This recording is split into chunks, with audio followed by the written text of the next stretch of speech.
A guten Erev Shabbos, Rabbi Ephraim Schwartz calling you here from Eretz Yisrael, from the wonderful city of Carmiel, calling you from my little tiny office here. It's the quiet place in my house that I found, and we finally cleaned it up a little bit, but didn't really put things away, but just moved them all to the sides. And we are here on a special Shabbos. It is the Shabbos before Purim, Shabbos Zachor, one of the four Shabbosim that we read. And this year particularly works out nicely because it doesn't always fall out this way, but we actually have Parshat Zachor on Parshat Teruma, which is nice because Parshat Teruma is always a difficult parsha for rabbis to speak about, the architecture of the Mishkan and the measurements and the this and that. We prefer more loftier ideas that we can sink our teeth in. Parshat Zachor certainly gives us that opportunity. I remember somebody one time asked me, he goes, why is it called Parshat Zachor? Right? There should be a Parshat Nekeva, right? Why just Zachor? Right? And, somebody said, which I shouldn't really say this joke, but, well, there's Parsha's Para, right? But certainly I look like a Para more than, anybody else out there, but terrible, terrible joke. Very misogynistic. But anyways, Parshat Zachor, one of the reasons I saw another idea was that Parshat Zachor, it's called Parshat Zachor very simply because it is a parsha where we had the week, the Shabbos, that we had the most Shalom Zachors in the history of Klal Yisrael. Shalom Zachors, and why this? And the history of Klal, the most, right? What am I talking about? Well, if you do the math, we're told that Matan Torah, by the giving of the Torah, right? The Medrash tells us that every single Jewish woman became pregnant by Matan Torah, right? I guess that power of the revelation of being close with Hashem gave us that inspiration to create, to be like our Creator, and everybody became pregnant that night. If you do the math, if the Torah was given on the 7th of Sivan, right, 9 months later is the 7th of Adar, which would mean that everybody was born this year would have been yesterday. The hospitals wouldn't have overflowed. And this Friday night would be the largest Shalom Zachor. Millions of Jewish baby boys were born this Shabbos. So it's, of course, Shabbos Zachor based on that. Right? Certainly not. I mean, they maybe had Shalom Nekevas as well, or whatever they call them. And on the other hand, right, it's certainly also the Shalom Zachor of the most important Jew that ever came to the world in the history of Klal Yisrael. And that's, of course, Moshe Rabbeinu. Today is the 7th of Adar, the yard site of Moshe Rabbeinu. And Moshe Rabbeinu was born, not only died on the 7th of Adar, but he was also born.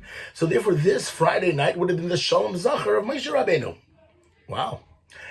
But what is Shalom Zachor? I'm playing with the word here. Zachor is male. Zachor, it's called Parshat Zachor with an I, is to remember, right, what happened to us as Amalek. But the truth is, Moshe Rabbeinu was really the source, the power to win that first initial battle that we had with Amalek. Our first meeting with Amalek, as we know, was right when we left Mitzrayim. And Moshe Rabbeinu is sitting there on the top of the mountain with his hands lifted up, right, Aaron on one side, Hor on the other side, and the Jewish people are fighting against here Amalek. And it was in the merit of Moshe Rabbeinu's hands, whenever his hands were lifted, that the Jewish people won the battle. So Moshe Rabbeinu was really that force against Amalek. So therefore, there is that connection between the Shalom Zachor of Moshe Rabbeinu and Parshat Zachor that we read. But it's even deeper than that. And I want to just talk a little bit about the idea that we have to know about Parshat Zachor. And the reason why we read it is because it's an eternal battle. It's a battle that we have to know goes on forever. Rav Baruch Mezhibitz says that Kol HaKarei es HaMegilla Limafreya Lo Yatsa Yedei Chavaso. Anybody that reads the Megillah backwards, from the end of the story forward, right, you have it out of order, you haven't really fulfilled your obligation. So he reads that homiletically, and he says, Kol HaKarei Megillah Mafreya. If you read the Megillah as if it's a story that happened back then, by Yomim Ha'im, in those days, but it's not today. It's not today's story. If ever would happen today, they try to wipe us out, then you haven't fulfilled your obligation. You haven't understood and recognized that there is an eternal battle, it's an eternal miracle, there's an eternal light, and we have to get that from it. So let's try to talk about that a little bit. What was that battle of Amalek, and what is its eternal message for us? And perhaps even a little bit more than that, we'll talk about some of the mitzvos of Purim that I think connect with that. As a result of that, right, we're told that Kiyad al Keis Ka. Hashem says it's a battle against Amalek because their hand is on the throne of Hashem. Keis Ka, right, the throne of Hashem. Now the word Ka is really half of Hashem's name. Right, we have Yud K, Vav K. There are 4 letters in the name of Hashem, Yud K and Vav K, and Amalek has 2 of them. he grabs onto two of them, right? He has which are missing, which is the vav and the hey. They already grabbed those two, the vav and the hey, and all we have is yodal case card. That's up to the throne of the ka. What does that mean? So the Ari HaKadosh tells us, right, that Yud K Vav K stands for it's an acronym. It's remez to a pasuk in Tehillim, which we know it's called Yismechu Hashamayim V'Sagel Haaretz. The heavens should be happy, V'Sagel Haaretz, and the land will rejoice. Meaning Hashem's name consists of four letters. The first two are Bashamayim, the heavens being happy. The last two, V'Sagel Haaretz, is the land rejoicing. Amalek's battle is Hashem's name could stay up there. That's fine. But the land, the Vav, hey, that should never happen. That revelation of Hashem here in this world, and that's why they come right after Kriyas Yamsuf, right after Mitzrayim. Hashem is getting closer, the Jews are getting closer to Sinai, they're going to bring that Torah down. We have to stop that. And that's where their battle is, against that revelation of Hashem here in this world. It's interesting, in Megillas Esther, we find that whenever it says Hamelech, we're told, in Megillas Esther, that it refers to Hashem. And what does Achashverosh tell Esther repeatedly in the beginning of the Megillas Esther? He says to her, Ad chatzi hamalchus v'tinas ilas. I'll give you half of the kingdom. What's half of the kingdom? It's Yud K. It's Hashem being up in heaven. Don't bring him down here. That's all I'm willing to go ahead and give you. Right? The V'Sagel Haaretz, Haman's got that already. Amalek has that already. Right? He's paid good money for that. What does Esther tell? When Esther's talking to Hashem, Esther says something very beautiful. Pasuk there, he tells us. He says, and Esther tells him, the Melech back, right? Esther says to the king, Yavai Hamelech v'Haman Hayom El Hamishta. The king and Haman should come to the party that I made them. Yavai Hamelech v'Haman Hayom is Yud K Vav K. Right? Esther says, I want the whole deal. I want the Melech, the Yud K, Hamelech, Yavai Hamelech v'Haman Hayom. I want also and Haman, and the V'Sagel Haaretz. I want Hashem to be revealed down here. Those are the four letters. And then at the end of the Megillah, after that happens, then the king tells her, whatever you want, V'Sayas. You tell me, it's yours. Esther was able to get the whole kingdom, to bring that revelation down here to this world. It's an amazing, amazing thing. We have 4 mitzvos and 4 parshas on Purim as well, right? Each one of those 4 parshas and each one of those 4 mitzvos actually as well relate and connect to it, right? What are the 4 parshas that we have? We have Parshas Shkalim, Parshat Zachor, Parshas Para, and Parshas HaChodesh, right?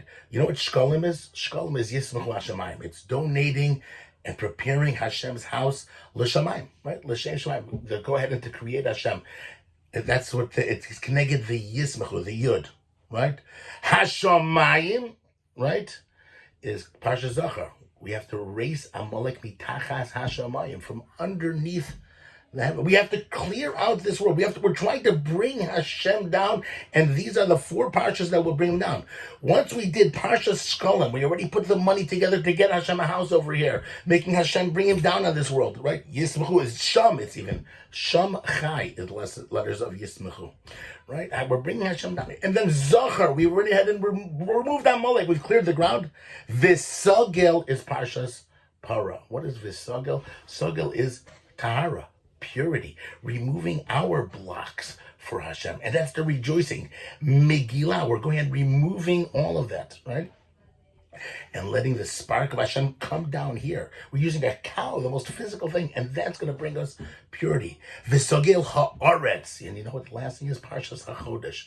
Parshas HaChodesh is that when we on the land here establish what goes on up there, right? We make Kiddush HaChodesh. We're the one that create the moons, create the holiday, and this and that. Those are the 4 psukim. Those are the 4 parshas that read.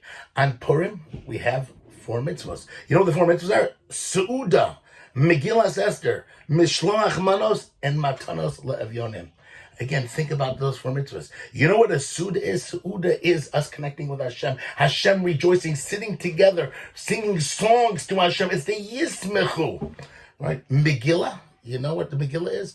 Megillas Esther is going ahead and revealing the hidden of Hashem, right? It's finding Hashem in the heavens, right? We're bringing that heaven, we're seeing that revelation, and that's also the heavenly part, revealing and celebrating with Hashem. Visogel ha'aretz, right? Visogel is mishloach manos, right? Visogel is that we're bringing Jews together. We're all uniting. We're rejoicing. We're making sure that everybody is happy. We're celebrating together. Ha'aretz, we're even going down to the ground. Matanas levyonim, the ones that are downtrodden, right? As low as they can be. Those are the ones that we're bringing up, and we're connecting heaven and earth with that. What an amazing, awesome concept. It's interesting that there are 4 times that Esther says something. She uses the melech in one pasuk. She says, Im al ha-melech tov, v'matzasi chen lefanav, and we find favor in his eyes. V'kosher hadavar lefnei ha-melech, and it's kosher before the king. Tova ani beinav. She uses 4 different terminologies to go ahead and to connect with to give that request, that final request. She wants all 4 things, and she uses 4 different things. Im al ha-melech tov, im matzasi chen be'einav, kosher hadavar lamelech, v'tova ani be'einav. Right, again, those 4 things again correspond to the 4 mitzvos of Purim. Im al ha-melech tov, if it is good, right, we're celebrating with you. You enjoy our sudas, right? Umatzasi chen be'einav, right? And I found you. I found Hashem. I was in Megilla as Esther. I went ahead and revealed the heavens, Hashemayim, with that. The kosher hadavar levnei ha-melech. I'm giving kosher food to everybody, right? I'm going ahead and bring mishloach manos. I bring everybody together, all Jews, right? V'toiva ani beinav, and I'm finding the goodness in every single yid, as low as they are, the aniyim, the poor, the matanos, the haaretz, right? Then Hashem will listen to our bakashas. Hashem will go ahead and listen to that. Moshe Rabbeinu, who fought Amalek, he's the man in between those 2 worlds. He's the bridge between those 2 worlds. On one hand, he's up there in the Shemayim. He goes there for 40 days. On the other hand, he comes down here and he brings Klal Yisrael and he teaches us the Torah. That's Chag Purim. Those are the 4 holidays, and that's Parshat Zachor that we're going to remember this Shabbos. And in that merit, Hashem will go ahead and make that an eternal holiday this week. That we won't be in Bidud anymore. That we'll have the light. And just as the story of Purim led to the ultimate building of the Beis HaMikdash, this holiday of Purim will lead to us finally coming to the Beis HaMikdash. Parshat Zachor is celebrating all of them, making the heavens rejoice and bringing them and connecting them down to the Aretz. Have a fantastic Shabbos. Subscribe to my weekly email and stay tuned. My new book, the next most enjoyable book on Pesach, is coming out soon. God willing, I'll be sending in my email details on how you can get, now if you don't have the first one, but get both books.